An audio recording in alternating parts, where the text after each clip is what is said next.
Ever since I bought the Corvette, I get asked the same question every single time. Jason, why did you get an automatic Corvette? Like, why did you do that? They're like, if you own a Corvette, it has to be manual. You gotta get a manual. You don't get an automatic. Well, sum it up, more of the story is, guys, I'm gonna be honest with you guys. The reason why I went with an automatic over a manual is because I don't know how to drive a manual. It's not because I don't want to or because I'm scared to learn it. It's more of my preference. I prefer driving a vehicle with paddle shifters. In my eyes, that's a way more cooler driver experience. Majority of my cars that I've ever bought in the past have always been automatic, but they have paddle shifters. My recent one that came in S had paddle shifters. Before that one, I had a base model C6, had paddle shifters. I had a C5. Don't really remember if that one had paddle shifters, but I just like paddle shifters. I think just banging the gears, downshifting with the paddle shifters is just way more cooler. Another reason why I went with the automatic, specifically the Grand Sport, it's because, guys, I'm gonna track the car. I didn't buy the car to, you know, oh, I want to have a show ready, or oh, I want to go to all these shows and be one of the coolest cars out there. Really don't care about, you know, being the cleanest Corvette, about having hot boy wheels, about any of that stuff. Honestly, I bought the Corvette because one of my biggest bucket lists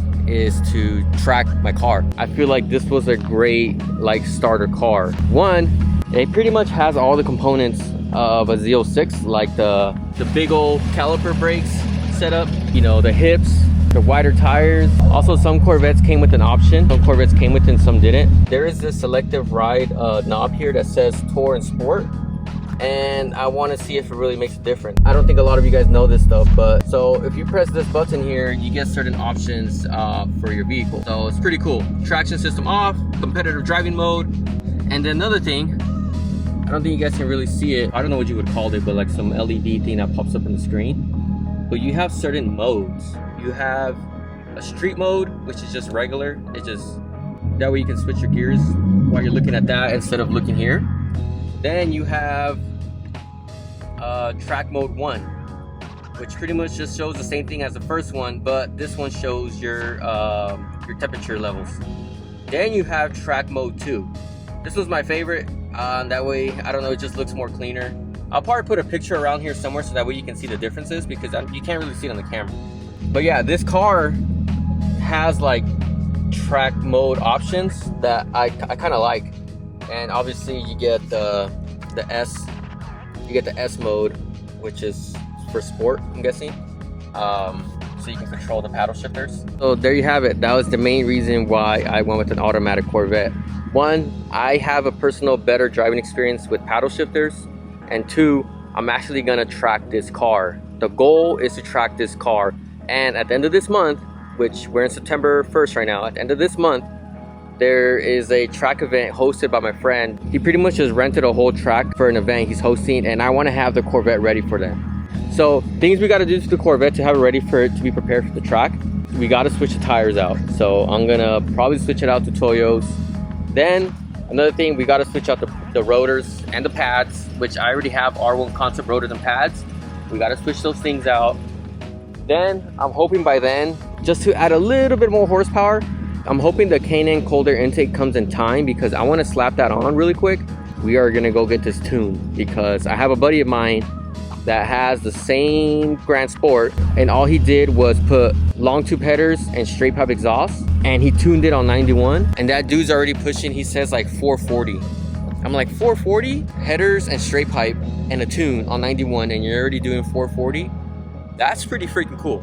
So I'm excited to see what numbers I pull, especially if I get that cold air intake by K&N, because I need that cold air intake by K&N. And then the final thing I need to do to it, when we did the exhaust last week, when I was underneath, I was checking underneath the car.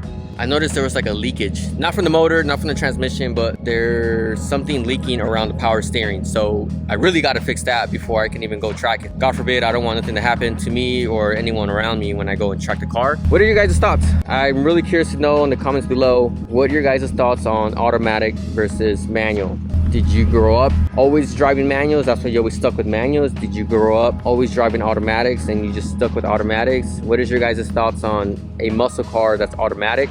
I know there's gonna be a lot of hate comments on that, like, yeah dude, I would have got a manual, or yeah dude, like, you can't drive a muscle car that's automatic. But we are gonna switch out the steering wheel. So I don't want this steering wheel When I first got the Corvette, I was like, one of the main things I want to do is switch out the steering wheel for the carbon fiber steering wheel with the LED on top.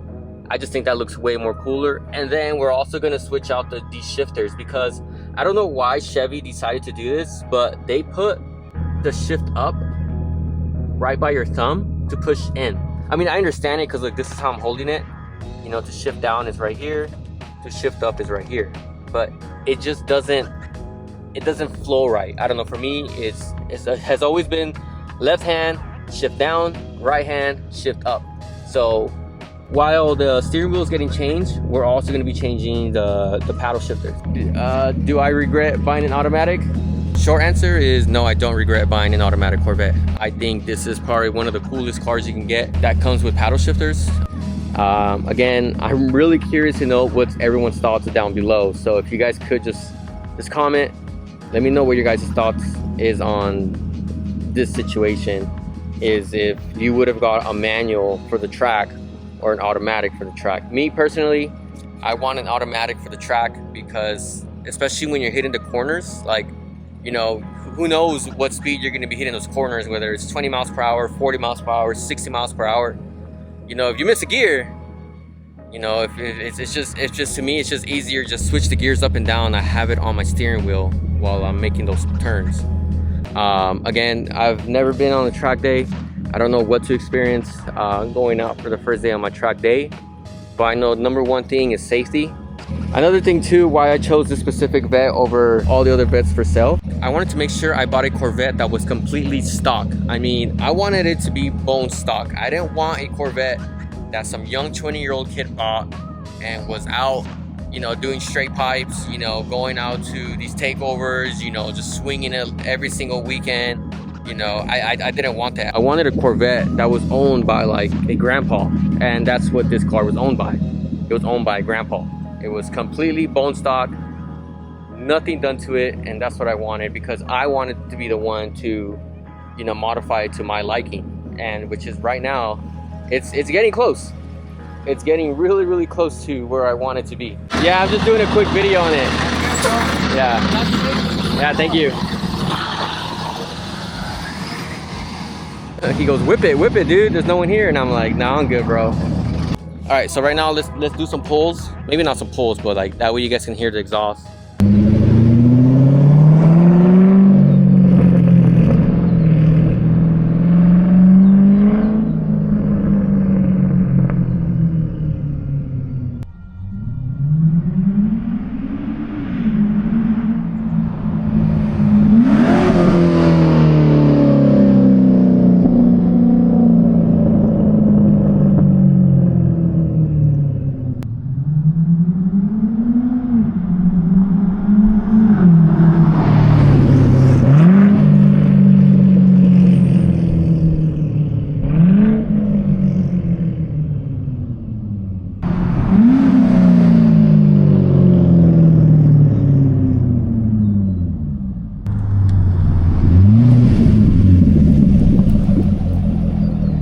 I love these paddle shifters.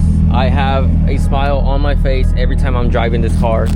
So that's why I honestly chose this vehicle, especially in paddle shifters. It's just such a fun car. If I was able to, I would let every single one of you guys at least just drive it and just test it, because trust me, it's still good. Yeah, so to everyone always asking me why I chose a manual over an automatic, I hope this answers your question on why I chose an automatic. You know, everyone that's into cars right now pretty much all had the same childhood on how we got into cars. So whether it is the Fast and Furious movies, whether it is playing with Hot Wheels, whether it is playing Need for Speed Underground or Midnight Club, me, I was playing Gran Turismo. And you know how I found out about that game is into Fast and Furious, the first one. I don't know if you guys remember the first race they were doing. One of the guys was in his car playing a racing game, and it had an NSX in it. At that time, I didn't know what kind of car that was, but I was so intrigued, like, whoa, what kind of car was that? So I wanted to figure out what game he was playing and what car that was, that was an NSX. And that game is called Gran Turismo. Ever since that game came out, I fell in love with motorsports. That was like my ticket into, you know, the car world. Is just the motorsports side of everything. Is like the racing side of everything. which is why I got this specific car, because one of the biggest things I have on my bucket list is I want to go, you know, experience what it feels like to race a car. Not on the streets, you know, that's all cool, you know. I've done drag strips, which is pretty cool, I ain't gonna lie. But it's gonna be different hitting those corners, you know, especially with like a bunch of cars with you. Like, no more playing video games, no more being behind the screen, you know, using a controller. Like, now you're literally behind a vehicle that was designed to go on the track. This car was not designed to just be your daily driver or a weekend car. No, literally Chevy designed this car to go to the track. And that's what I want to go do to it. I want to go track this car. I know it ain't no ZR1. I know it ain't no Z06. But it's a freaking grand sport. It still has the hips. Still has the big brake kit. Still has an LS3. Still has all the track mode options. Which this is going to be really fun. And I'm excited to take you guys with me on my track journey. Probably going to do a lot of POV with a helmet. I'll probably use this camera. You guys are pretty much witnessing me, you know, taking my car to the track days, you know. The car meets are cool. You know what's cooler than all that? Tracking your car. So hopefully I see all you guys out there with me, because I've been encouraging some of you guys to track your car, especially those guys dropping $5, $10, $15,000 in performance mods and they're not even tracking their car. Like, dude, if you're gonna drop 5, 10, 15 grand, dude, track your car, bro. Let's, you know, that's the fun part about it. If you break something, one thing someone always told me, it's if you break something during the track days, it's better to have it break at the track day than just driving around in the regular daily driving, because at least now you know what your car is capable of doing and what it's not capable of doing. That way you can upgrade that part. That kind of stuck in my head. So eventually after that first track day, I'm probably gonna want to do a little bit more suspension. So obviously the second track day I go out to, I'm probably gonna have coilovers. That way the turning is a lot more better. Again, guys, let me know your guys' thoughts on what you would prefer on your vehicle. If you prefer paddle shifters, if you prefer a manual gearbox, you know, just, I mean, obviously if you're a drifter, you're not gonna want to go in automatic. So if you're a drifter, I totally understand, you know, you want the bang in the gears, you know what I mean? Yeah, again, I'm happy. I love my car, and yeah, so stay tuned for the next video, guys.